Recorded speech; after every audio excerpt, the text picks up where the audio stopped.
Hey fellas, I'm Adrian. Welcome to Rabona TV's Weekend Recap. How was your weekend? How did your team do? Are you happy or shook going into another work week or school week? This week's Weekend Recap is brought to you by my incredible bowling skills, where we did not have a malfunctioning lane that wasn't setting up the pins but gave us a strike every time we whipped the ball down the lane. That's definitely not what was going on here.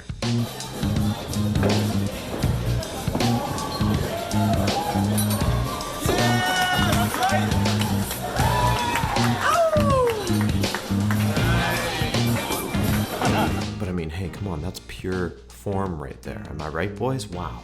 Anyways, thank you for sponsoring this video, Adrian and his cheating bowling friends. Let's kick things off in Italy, as there were some massive matchups there, one of the most mouth-watering being Atalanta, the top scorers in the league, against one of the title contenders, Inter. Free-flowing football versus the more conservative, boring, but effective play of Conte's Inter. And Inter, they got off to a pretty fast start, as yet again the link-up between Lukaku and Lautaro was bearing fruit. That was Lautaro's 10th goal so far this season in the Serie A. Inter will be shaking their collective heads a bit after this one, and perhaps wondering how they didn't win. Well, it's because Atalanta kind of dominated them, and their defending was pretty good. And of course, some credit to Atalanta's attack as well, with Gosens scoring in the 75th minute. Before that, Atalanta had a strike off the post. Nice little finish from a stretching Gosens though, the left back grabbing a goal. In the 87th minute, Inter defender Bastoni clumsily left a leg in to award Atalanta the penalty to win the match, but Luis Muriel's attempt was saved by Handanovic. What a keeper. I mean, it wasn't the best penalty in the world, but it was still a very good save. But I mean, that guy doesn't get enough credit, in my opinion. 1-1 the final. Entertaining match. Atalanta will be a little bit sad they didn't win it. Another good matchup, Lazio-Napoli. We've got to give some credit to Simone Inzaghi as well for what he's achieved so far this season with Lazio. Coming into this match, I mean, I've been singing their praises for a while now, so you guys are probably tired of hearing it, but coming into this one, they're undefeated in 12 matches and on a 9-match winning streak, while Napoli, 1-match losing streak. Still not great there, and I'm getting a little bit worried about them with their president and everything. They could really fall off over the next couple of seasons if they don't rebuild properly, as I see plenty of players wanting to leave this club soon. But anyway, when talking about Lazio, you have to mention Ciro Immobile, impossible not to, and you have to mention late winners as well, and guess what?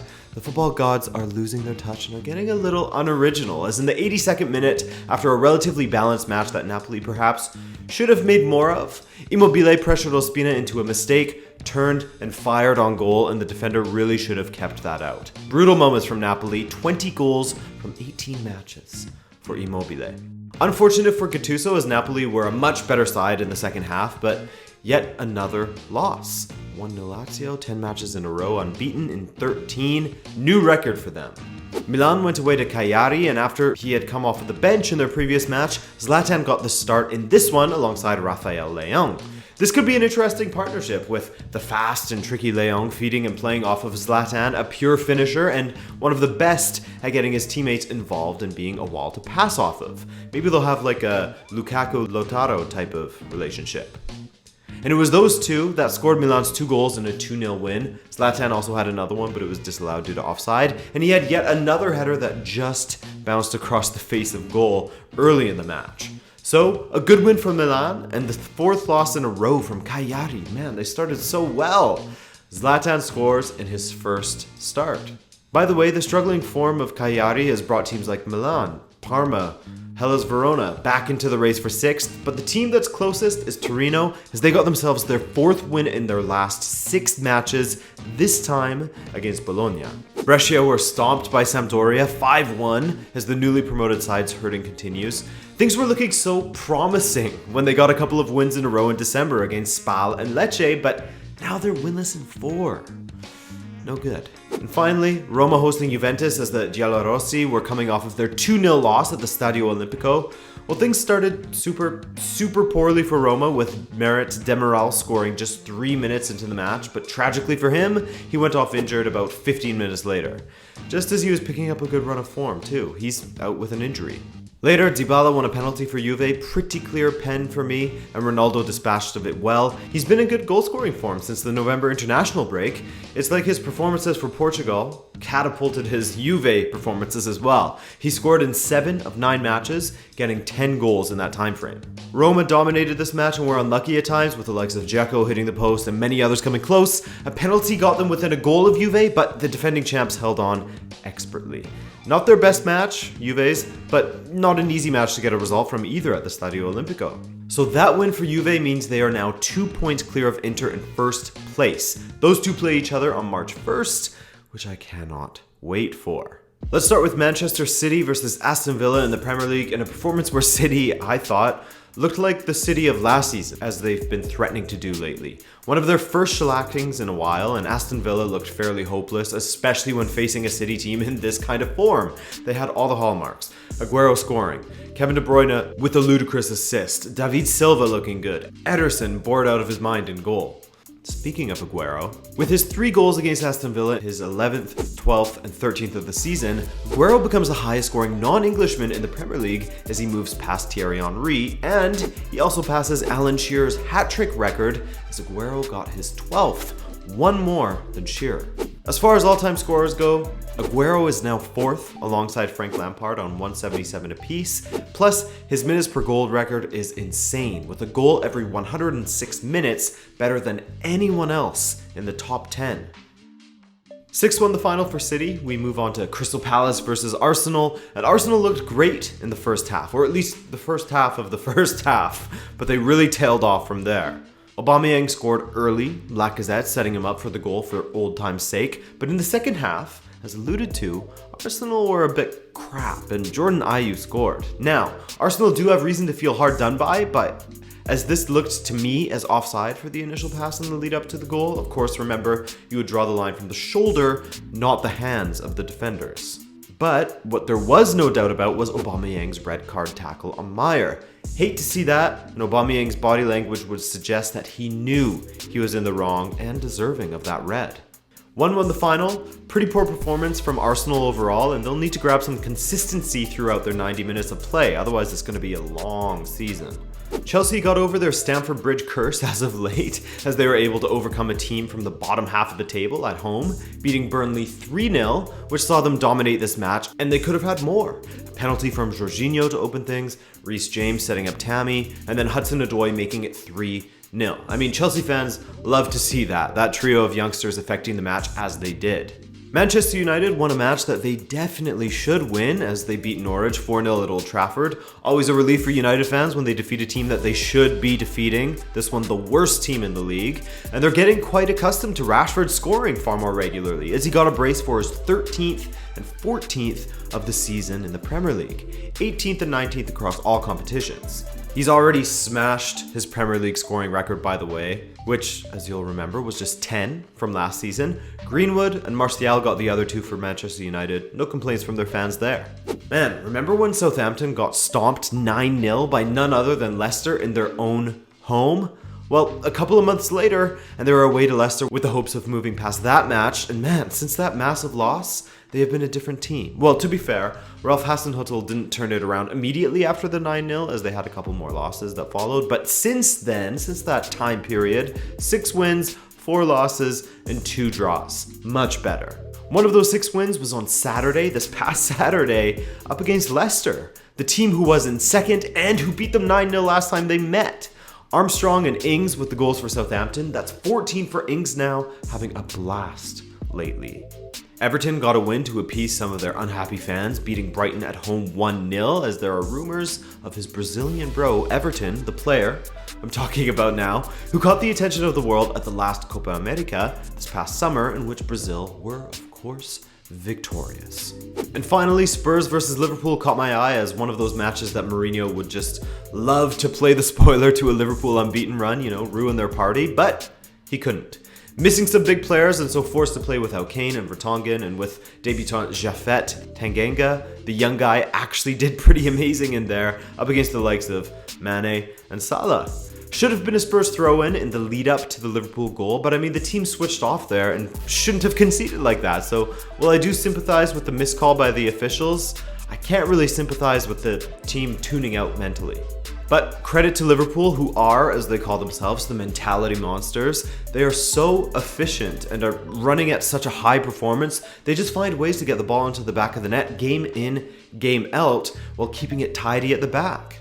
So a bit unlucky for Spurs also, though, as if Son and Lo Celso had converted those fantastic chances. Spurs could have been looking at least a draw in this match. They were poor for most of the match, but when they opened up, they looked good. And speaking of Lo Celso, with him on the pitch in comparison to Eriksen, who was rotten in this match, not a good performance from him, they looked so much better. And now rumors of him being fast-tracked out, that's Eriksen of course, those have picked up. Some fans were fuming after this performance and want him gone now. Oh, and wow, I didn't even mention, Firmino scored for Liverpool, set up by Salah. That's Liverpool still unbeaten with a record-breaking 61 points from 21 matches. That's never been done before. Just one draw, the rest wins. City moved back into second with their third win in a row following Leicester's loss to the Saints, while United hold on to fifth, Sheffield in sixth, and Tottenham stay in eighth behind Wolves. Bonus competitions with the Spanish Supercup and its new format. Barcelona bottled it and went from 2-1 up to losing 3-2 to Atletico. And of course, Real Madrid eased past Valencia, setting up an all-Madrid final. And Jovic got the start and is looking better and better as his confidence is slowly getting picked up off of the floor as he set up Fede Valverde in the second half, and Valverde headed the ball into his own leg and horrendously wide of the post from point blank. It should have been 1-0 there. Courtois made a few huge saves, but one of them on Alvaro Morata in the 73rd minute. Kind of a poor attempt by Morata though. Nothing new there. Should have just driven it low either side of Courtois and that would have been a goal, says the YouTuber. But still, come on. Atletico were guilty of overplaying it a lot near the Real Madrid box, and between the overplaying and some decent defending, this match went to extra time. As Richard Martin tweeted, Atletico Madrid and Real Madrid have met in 5 finals since 2013, and all of them have gone to extra time.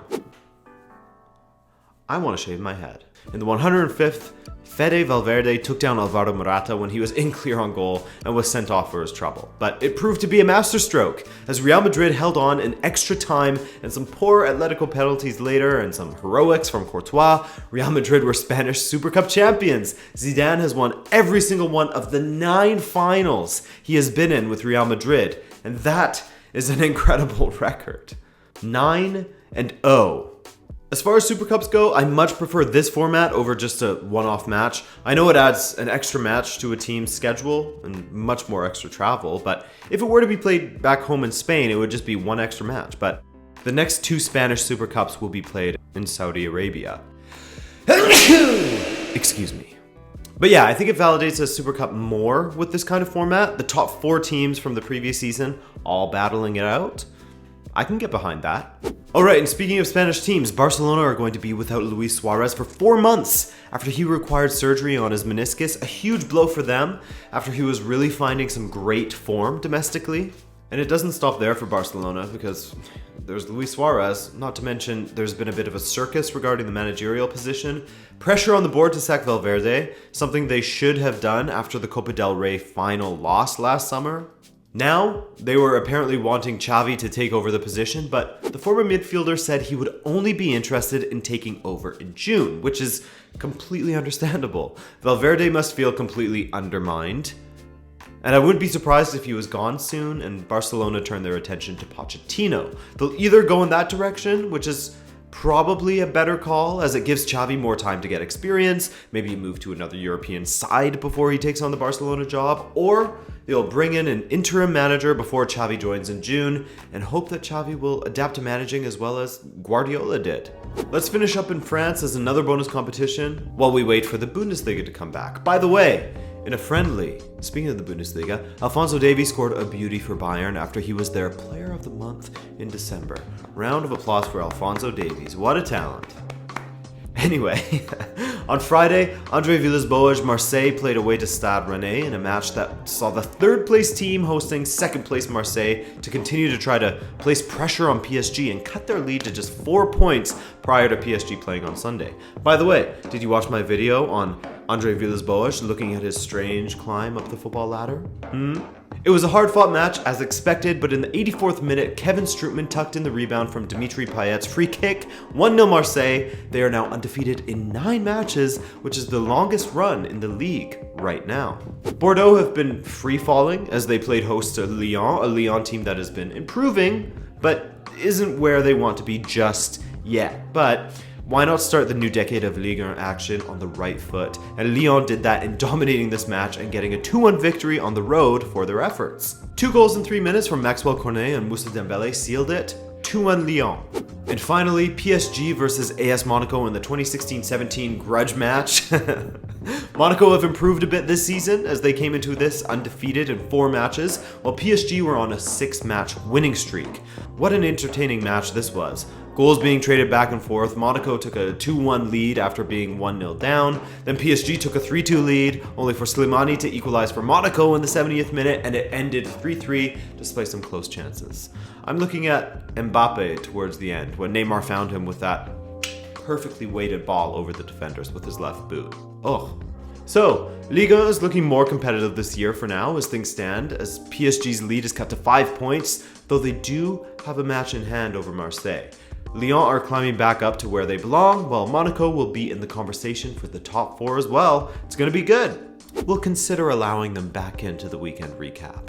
And that is the whole show. That's the entirety of the weekend recap, my friends. I hope you have a lovely start to your week. There are some FA Cup replays to look out for midweek, as well as another match between PSG and Monaco in the league, one of their matches in hand. This time, it will be in Monaco, though. All right? Thanks for watching, guys. Your support means the world to me, and take care.